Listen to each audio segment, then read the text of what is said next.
Hello guys, welcome to my YouTube channel quick step academy. जैसा कि आप सभी जानते हैं कि हमारे ये चैनल की फर्स्ट वीडियो है, ठीक है। और ये मैंने इसलिए स्टार्ट किया है क्योंकि यूट्यूब चैनल पे हम बहुत सारी जगह ये चीज़ देख रहे हैं कि आजकल स्टडी को लेके बहुत ही ज़्यादा जागरूकता दिखाई जा रही है और सभी जगह इवन गवर्नमेंट एग्जाम्स को देख लो या जितने भी चैनल्स हैं उन सब पे अलग अलग कंटेंट आपको देखने को मिलेगा।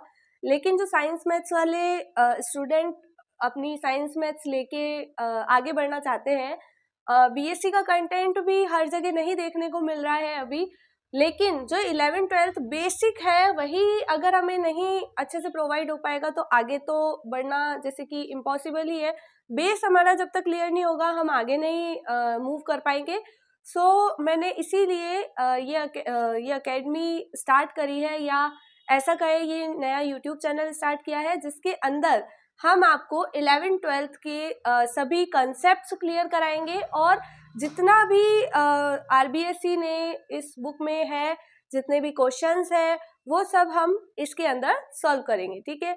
तो आज आपको आपके सामने दिखाई दे रहा होगा कि क्लास 11th आरबीएससी में हम 5th चैप्टर जो कि हमारा कॉम्प्लेक्स नंबर है, सम्मिश्र संख्याएं, वो हम आगे करेंगे।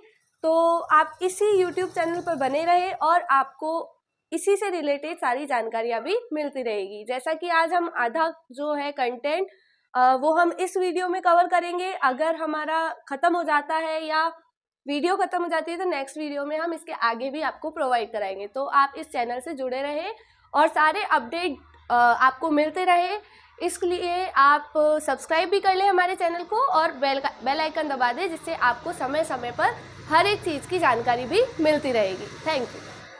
चैप्टर नंबर 5 में आज हम जैसे कि सम्मिश्र संख्याओं वाला टॉपिक डाला है हमने, तो सम्मिश्र संख्याएं पढ़ना जरूरी है। सम्मिश्र संख्याओं के लिए सबसे पहले हमें ये जानना जरूरी है कि कॉम्प्लेक्स नंबर यानी कि सम्मिश्र संख्याएं हम कहते किसे हैं, ठीक है। तो सबसे पहले हमारी हेडिंग जो रहेगी वो रहेगी कॉम्प्लेक्स नंबर, ठीक है। कॉम्प्लेक्स नंबर जिसे हम सम्मिश्र संख्याएं भी कहते हैं,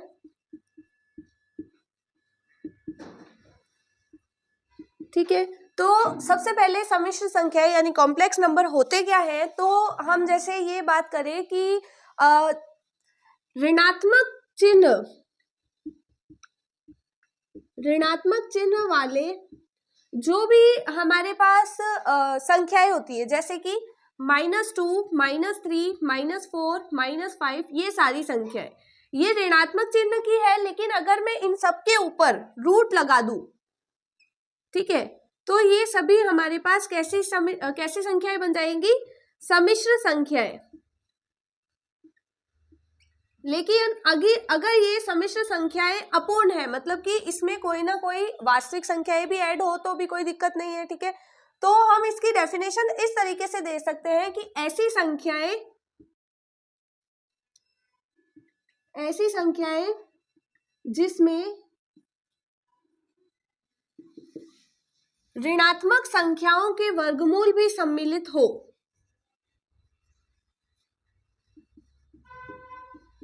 ऋणात्मक संख्याओं के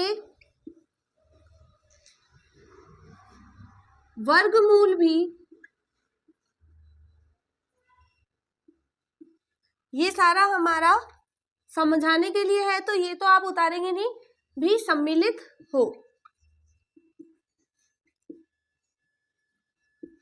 वो क्या कहलाएगी, हमारी कॉम्प्लेक्स नंबर या सम्मिश्र संख्या है। जैसे कि आप उदाहरण एग्जाम्पल के तौर पे ये सारी डिजिट आप लिख सकते हैं, तो आपको ये चीज समझ में आई कि सम्मिश्र संख्याएं किसे कहते हैं, ऐसी संख्याएं जिसमें ऋणात्मक संख्याओं के ऊपर क्या लगा हुआ हो, वर्गमूल लगा हुआ हो, यानी कि स्क्वायर रूट लगा हुआ हो, ओके। तो इन चीजों से आप ये चीज पता लगा सकते हैं कि सम्मिश्र संख्याएं किसे कहते हैं और इसके आगे आने वाले क्वेश्चंस को भी आप आसानी से हल कर सकते हैं, ठीक है। तो आप ये नोट कीजिए पहले डेफिनेशन, इसके आगे हम आगे वाले में चर्चा करेंगे।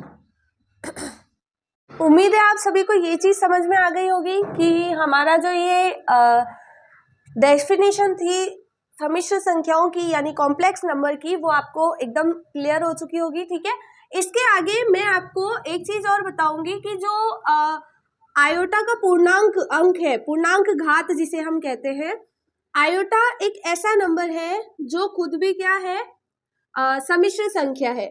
अभी आयोटा 10th में आपको देखने को नहीं मिला होगा, सीधा 11th में मिला है, तो आप कंफ्यूज होंगे कि ये आयोटा वर्ड है क्या। इसका मतलब है जैसा कि आपको इसे हम -1 इस तरीके से हम इसे डिनोट करते हैं, यानी कि आयोटा को हम क्या लिखते हैं, रूट में -1। ये जो हमारा होता है वो हमारी एक सम्मिश्र संख्या होती है, इसे हम आयोटा का नाम देते हैं।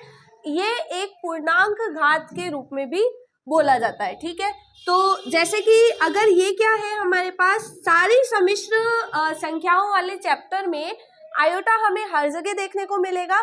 तो अगर आपको ये कंसेप्ट क्लियर होता है तभी आप आगे बढ़ पाएंगे। तो आप ये चीज बहुत अच्छे से ध्यान रखिए कि जो अब आगे हम जितना भी स्टेप करने वाले हैं वो सब आपको आगे वाले क्वेश्चंस जब हम करेंगे तो उसको हल करने में, उसको समझने में और उससे जल्दी से जल्दी फास्ट करने में भी आपकी हेल्प करेगा। ठीक है, तो जैसे कि आयोटा की जो वैल्यू है वो कितनी है, -1। ठीक है, तो अगर मैं आयोटा का स्क्वायर कर दूं, ठीक है, आयोटा का स्क्वायर करेंगे यानी कि हम क्या कर रहे हैं, 1 का स्क्वायर कर रहे हैं, तो वो सिंपल -1 के रूप में बाहर आएगा। ये चीज आपको ध्यान रखनी है कि जब हम आयोटा का स्क्वायर करेंगे तो रूट के ऊपर हम स्क्वायर लगा रहे हैं, तो रूट ऐसे भी लिख सकते हो आप। तो आयोटा जो है, मतलब जो स्क्वायर है, वो रूट को क्या कर देगा, कैंसिल आउट कर देगा और -1 जो है हमारा बाहर आ जाएगा।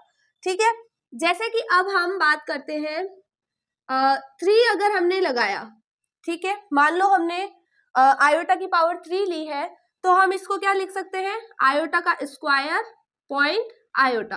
पॉइंट मतलब मल्टीप्लाई होता है, ये आपको मालूम होना चाहिए।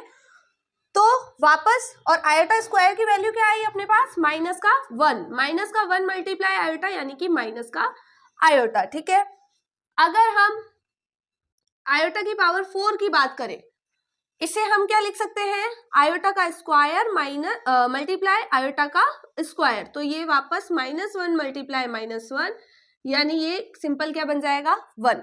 ये 4 चीजें अगर आपको आती है तो आप आगे के भी क्वेश्चन कर सकते हैं। तो आपने क्या चीज देखी कि अगर मैं बोलूं कि आयोटा का स्क्वायर की वैल्यू कितनी होती है, तो आप क्या बोलोगे, -1। अगर मैं आयोटा की क्यूब की वैल्यू पूछूं तो आपको बतानी है -का आयोटा, और जैसे कि आयोटा की पावर 4 की हम बात करें तो उसकी वैल्यू हो जाएगी 1। ठीक है, ये चीज आपको अगर कंसेप्ट समझ में आया है तो आप आगे के क्वेश्चन भी सॉल्व कर सकते हैं। ठीक है, तो अब हम इसके आगे चलते हैं, हम आगे के बढ़ के और हम इसके क्या करते हैं, क्वेश्चंस करते हैं, जिससे कि आपको ये जितना भी कंसेप्ट अभी मैंने आपको पढ़ाया है, आपको समझाया है, पूरी तरीके से क्लियर हो जाएगा। ओके,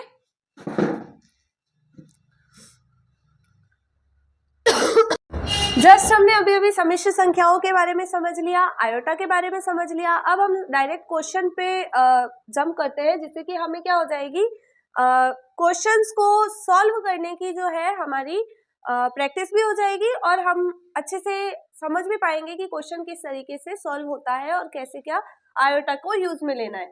जैसे कि मैंने आपको दिख ही रहा होगा स्क्रीन पे कि मैंने ये 4 क्वेश्चन लिखे हैं आपके लिए, है ना। पहला लिखा है आयोटा की पावर 137, दूसरा प्रूव करने वाला क्वेश्चन है, थर्ड हमने डिजिट वाला क्वेश्चन ले लिया है और फोर्थ हमने बीच में ऑपरेशंस का भी यूज कर लिया है। तो चारों ही अलग अलग पैटर्न के क्वेश्चन हो गए हैं, जिससे कि आपको आयोटा को यूज करना, क्वेश्चन को पुट ऑन करना, वो सब आ जाएगा। ये सारे जो है हम एग्जाम्पल्स कर रहे हैं, तो आपको ये टेंशन नहीं लेनी है कि अगर मैं एग्जाम्पल करवाऊंगी तो क्वेश्चंस कैसे करेंगे हम, ठीक है। 5.1 जो हमारा पॉइंट है वो कैसे करेंगे, ये सब आपको टेंशन नहीं लेनी है, क्योंकि वो भी क्वेश्चंस हम कराएंगे, ठीक है। लेकिन आपको कुछ कुछ क्वेश्चन खुद भी करने पड़ेंगे, इसलिए हम बीच बीच में से कुछ कुछ क्वेश्चन स्किप करेंगे, क्योंकि सारे क्वेश्चंस कराना हमारे लिए भी पॉसिबल नहीं है, और अगर हम सारे करा देंगे तो आपको पकी पकाई खिचड़ी मिल जाएगी, जो कि अच्छी बात नहीं है। खुद कुछ क्वेश्चन आपको भी करने हैं, ठीक है। खुद करोगे तो ज्यादा प्रैक्टिस होगी, लेकिन खुद करने के लिए भी पहले खुद को आना चाहिए, इसीलिए मैं आपको यहाँ पर सॉल्व करा लूँ। जैसे कि हम क्वेश्चन नंबर फर्स्ट की बात करते हैं, सीधा हम आंसर पे आते हैं। ठीक है, यहाँ पर दिया हुआ है आयोटा की पावर 137। तो इसे हम सॉल्व करने के लिए पहले जो हमारी ये पावर्स है उसको जितना हो सके छोटा करने की कोशिश करेंगे और उस हद तक ले जाने की कोशिश करेंगे जहाँ हमको जिन क्वेश्चंस मतलब जो आयोटा की पावर्स की वैल्यू हमें पता है हम वहां तक सॉल्व करने की उसको ट्राई करेंगे। जैसा कि 137 दिया हुआ है, हमें पता है आयोटा की पावर, आयोटा की पावर 2, आयोटा की पावर 3 और आयोटा की पावर 4 के बारे में हमें जानकारी है। ठीक है, तो हम इसकी जानकारी अगर हमें है तो हमें टेंशन लेने की जरूरत नहीं है, हमें बस इसको इस तरीके से सॉल्व करना है कि आयोटा की पावर 3, 2, 1 या 4 तक हमारे पास वैल्यू आ जाए। ठीक है, तो अगर मैं इसको ऐसा लिखूं, आयोटा की पावर 36 मल्टीप्लाई आयोटा। ठीक है, अब आपको ये चीज, तो मैं यहाँ पे आपको बता रही थी आयोटा की पावर 137 को हमने दो पार्ट्स में डिवाइड कर लिया, 136 मल्टीप्लाई आयोटा। ये चीज आपको पता होनी चाहिए कि मल्टीप्लाई में पावर्स ऐड होती है तो आपको तोड़ना भी इसे आना चाहिए। ठीक है, इतना सा आप कर लेंगे। आयोटा की पावर 1 लिख देते हैं जिससे आपको कोई दिक्कत ना हो। इसके बाद हम इसे इस तरीके से डिवाइड करेंगे जिससे कि हमारे पास ज्यादा से ज्यादा, या अपने को कोशिश तो ये करनी है कि आयोटा की पावर 4 तक आ जाए, है ना, लेकिन अगर नहीं बने तो 2 पे भी जा सकते हैं। तो सबसे पहले हम, क्योंकि आयोटा की पावर 4 की वैल्यू क्या होती है 1, तो हम आसानी से 1 से रिलेट करके निकाल सकते हैं। वरना अगर हमारे पास 1 नहीं है तो हमें इन चारों का मान अगर पता है तो हम क्वेश्चन आराम से सॉल्व कर सकते हैं। इसका तो मान आपको ऑलवेज पता ही होगा, ये है। ठीक है, तो अब हम आते हैं वापस क्वेश्चन पे। आयोटा की पावर 4 की वैल्यू कितनी होती है 1, तो इसको तोड़ने के लिए हमें क्या करना पड़ेगा, आयोटा की पावर 4 लिखनी पड़ेगी और इसको मल्टीप्लाई करना पड़ेगा ताकि हमारे पास 136 आ जाए। तो वो जो डिजिट होती है वो होती है 24। ठीक है, अगर आपको नहीं आता है तो आप डिवाइड करके भी देख सकते हैं, 24 वैल्यू आ जाएगी। ठीक है, यहाँ पर आयोटा की पावर 1 नहीं लिखे तो कोई मतलब प्रॉब्लम नहीं है, क्योंकि 1 की जो वैल्यू होती है वही डिजिट खुद होती है। ठीक है, अब आयोटा की पावर 1 की वैल्यू मतलब सॉरी आयोटा की पावर 4 की वैल्यू क्या होता है 1, तो यहाँ पे 1 पुट ऑन करेंगे, 24, यहाँ पे आयोटा 1 की पावर कितनी भी हो आंसर 1 ही आता है ना, और आयोटा एज इट इज है, किसी भी डिजिट को 1 से मल्टीप्लाई करो आंसर वही होता है। हमारे पास इस इतनी बड़ी जो पावर थी आयोटा की, निकल के आंसर वैल्यू कितनी आई है केवल आयोटा। ये तभी पॉसिबल है जब आपको आयोटा की पावर्स पता हो, आयोटा की पावर 1, 2, 3, 4 तक की नॉलेज हो और आपको ये जो है डिवाइड करना आता हो ताकि आप अच्छे से उसे सॉल्व कर सके। ठीक है, ये आपको कंसेप्ट समझ में आया। अब अपन चलते हैं सेकंड क्वेश्चन पे। सेकंड क्वेश्चन बहुत इजी है, अगर आप इसको अच्छे से समझते हैं तो प्रूफ करना है। ठीक है, प्रूफ में हमारे पास LHS लिख रही हूं मैं डायरेक्ट, क्योंकि क्वेश्चन आपका लिखा हुआ ही है ऑलरेडी। 1 प्लस आयोटा की पावर 4 प्लस आयोटा की पावर 2 प्लस आयोटा की पावर 6। ठीक है, यहाँ पर 1 तो कुछ छेड़ नहीं सकते उसको, वो एज इट इज है। आयोटा की पावर 4 की वैल्यू कितनी दी हुई है 1, प्लस आयोटा की पावर 2 की वैल्यू कितनी दी हुई है -1, और आयोटा की पावर 6 जो कि हमें पता नहीं है, तो हम इसको किस तरीके से तोड़ सकते हैं, आयोटा की पावर 2 मल्टीप्लाई आयोटा की पावर 4 में तोड़ सकते हैं। ठीक है, 1 प्लस 1 प्लस -1 प्लस इसकी वैल्यू कितनी है -1 और इसकी वैल्यू कितनी है 1, तो मल्टीप्लाई करने पर वैल्यू कितनी आएगी 1 प्लस 1 प्लस -1 और प्लस माइनस का 1। अब आपको यहाँ पर अच्छे से समझ में आ ही गया होगा, 2 बार प्लस में है और 2 बार माइनस में है, तो आपस में कट हो जाएंगे और वैल्यू कितनी आ जाएगी 0, जो कि हमारा क्या है RHS है। ठीक है, ये आपको दोनों क्वेश्चंस अच्छे से समझ में आए। अगर आपको समझ में आया है तो आप इसे फटाफट नोट डाउन कर लीजिए ताकि आपको आगे भी कॉपी में आप लिखे हुए रहेंगे तो आपको हमेशा याद रहेगा, वीडियोस बार बार नहीं देखनी पड़ेगी। ठीक है, आप इसको स्क्रीनशॉट भी ले सकते हैं। उम्मीद है आपने स्क्रीनशॉट ले लिया होगा। अब हम क्वेश्चन नंबर 3 पे आते हैं, जो कि हमारे एग्जाम्पल्स में ही अभी कंटिन्यू चल रहा है। ठीक है, सबसे पहले है माइनस का 2, 5, 6। ठीक है, तो इसको सॉल्व करने के लिए हमें सबसे पहले ये जो माइनस है इसे हटाना पड़ेगा, क्योंकि जब तक हम माइनस को साइड नहीं करेंगे हमें डिजिट को कैसे सॉल्व करना है वो हमें पता नहीं चलेगा। तो सबसे पहले हम इसे साइड में कर लेते हैं, यानी -1 को मैंने अलग लिख दिया और यहीं पे मैं मल्टीप्लाई में क्या लिख रही हूँ, 256। ठीक है, ये चीज आपको आई समझ में। तो हम जैसे इसको अलग कर रहे हैं, इसको अलग करें ताकि हम आसानी से इसे सॉल्व कर सके। ओके, तो अब इसे हम बाहर नहीं निकाल सकते हैं और साइड में नहीं लिख सकते हैं, क्योंकि अगर हम साइड में लिखेंगे तो वो हमारा जो फॉर्मूला होता है या गणितीय संक्रियाओं के विरुद्ध हो जाएगा, यानी हम इसे बाहर तो नहीं निकाल सकते। ठीक है, और हम इसे साइड मतलब अलग से नहीं लिख सकते, कहने का मतलब है। तो हमें ये पता होना चाहिए कि ये जो हमें उसके लिए सबसे पहले स्क्वायर आना चाहिए। तो 250 जो 6 है, 256 जो स्क्वायर होता है किसका, 16 का।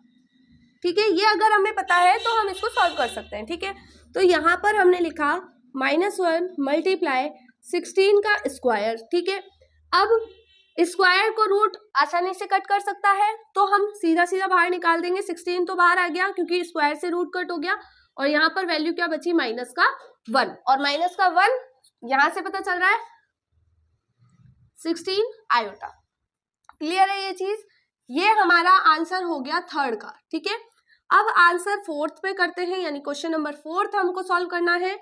यहाँ पर दे रखा है -9 प्लस में -2 और 5, और यहाँ पर 9 दिया हुआ है। ठीक है, इसको सॉल्व करने के लिए भी हमें ये पता होना चाहिए कि 9 किसका स्क्वायर है, 25 किसका स्क्वायर है और 9 किसका स्क्वायर है।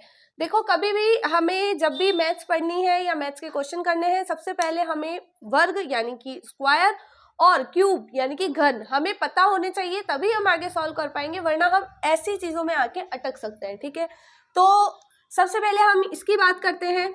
जैसे कि मैंने इसको ओपन किया है, एक एक स्टेप में बताया है, वैसे मैं नहीं बता करके थोड़ा शॉर्ट कर रही हूँ, जिससे आपको भी शॉर्ट मेथड पता चले और आप इसे अच्छे से कर सके। यानी कि आपको सीधा ये ध्यान रखना है कि 9 जो है वो किसका स्क्वायर होता है, 3 का। तो यहाँ पर आ जाएगा 3। ठीक है, और माइनस जो है ये -√1, ये एज इट इज रहने देंगे। ठीक है, फिर प्लस करेंगे 2, 5, यानी 25 किसका स्क्वायर होता है, 5 का होता है। तो पहले यहाँ पे आ जाएगा 5 बाहर, और ये वापस 9 किसका स्क्वायर होता है, 3 का। तो 3 वापस बाहर, जो अपने पास वापस क्या बच गया, -1। अब हम -1 आपको पता है किसका फॉर्मूला है अपने आयोटा का, यानी हम -1 की जगह आयोटा पुट कर सकते हैं। तो यहाँ पर हमारे पास 3 iota plus 5 iota divide by 3 ये बचा। एलसीएम आप सभी को लेना आता है, तो आप एलसीएम लीजिए। यहाँ पर टोटल एलसीएम कितना आएगा, 3। यहाँ पर कुछ नहीं है, 1 है, 1 की टेबल में 3 बार आता है। 3 को 3 से मल्टीप्लाई करेंगे, 9 आयोटा प्लस 5 आयोटा, 9 और 5 14, और ये आयोटा डिवाइड बाय 3। ये हमारा हो गया आंसर 4th। क्लियर है? ओके, तो आप इसको भी स्क्रीनशॉट ले लीजिए। इन चारों क्वेश्चन में आपको ये चीज बहुत अच्छे से समझ आई होगी कि जब तक हमें इनके मान नहीं पता है हम क्वेश्चन सॉल्व नहीं कर सकते। ठीक है, तो अगर आपको जैसे कि ये सारा क्लियर आपको समझ में आ रहा है, ठीक है, अगर आपको ये चारों जो वैल्यूज है वो आपको क्लियरली समझ आ रहे हैं, तो क्वेश्चन आप आसानी से कर सकते हैं। ठीक है, एग्जाम्पल्स मैंने आपको अच्छे से समझा दिए हैं। अब हम नेक्स्ट क्लास में क्वेश्चंस कर लेंगे, जिससे आपको जो थोड़ा कुछ भी डाउट रहा है वो भी आपको क्लियर हो जाएगा। ठीक है, और उसके आगे हम नेक्स्ट क्वेश्चन के लिए थोड़ा कंसेप्ट नेक्स्ट क्वेश्चन का समझेंगे, उसके बाद में क्वेश्चन करेंगे।